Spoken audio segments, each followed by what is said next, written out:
BNP, Bangladesh জাতীয়তাবাদী দল BNP আগামীতে ক্ষমতায় যাচ্ছে। অনেকে এটা মনে করেন আওয়ামী লীগ ছাড়া নির্বাচনে যাচ্ছে, এবং সেটা কতটুকু বিএনপি সুখী হবে এটা বিএনপির বিষয়, আমরা এই নিয়ে মন্তব্য করতে চাই না।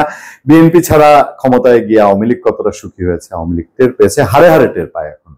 আচ্ছা, আওয়ামী লীগ তখন এরকম দল বেঁধে, বিএনপি মহাসচিব মির্জা ফখরুল ইসলাম আলমগীর এখন যেরকম সদল বলে বিশাল লটভর নিয়ে চীন যাচ্ছেন, আওয়ামী লীগ যেত ইন্ডিয়ায়। বিএনপি মহাসচিব তিনি চায়না যাবেন। অনেকেই বলা বলি করছেন, অনেক জায়গায় কথা হচ্ছে যে বিএনপি ইন্ডিয়া বিরোধী, ইন্ডিয়া বিরোধী প্রচন্ড অবস্থান আছে বিএনপির, এবং বিএনপির সঙ্গে ইন্ডিয়া অবিচার করেছে।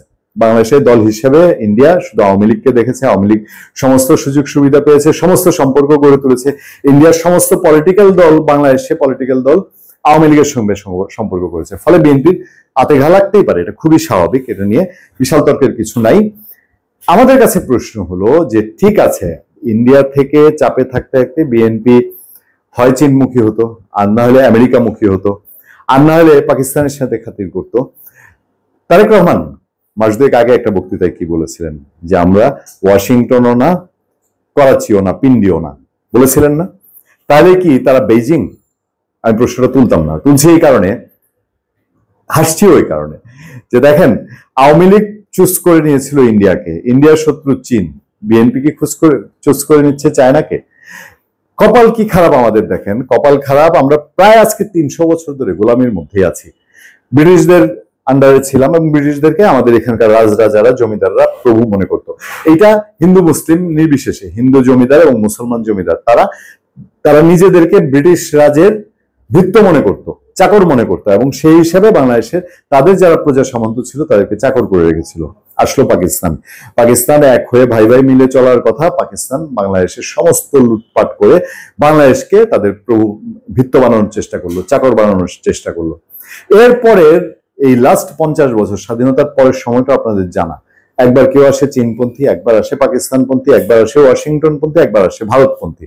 আমাদের কোনো মুক্তি নেই, আমরা কারো না কারো পন্থী হয়ে থাকতে হবে।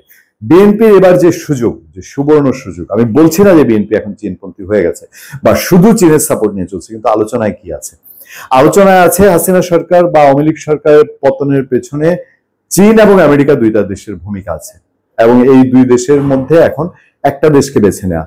শেখ হাসিনা যেরকম এককভাবে একটা ব্যালেন্স কূটনীতি চালাতো, সে ইন্ডিয়ার সাথে সম্পর্ক রাখতো, চীনের সাথে রাখতো, আমেরিকার সাথে একটা পর্যায়ে অন্তত রাখতো বা ব্যালেন্স করার চেষ্টা করতো।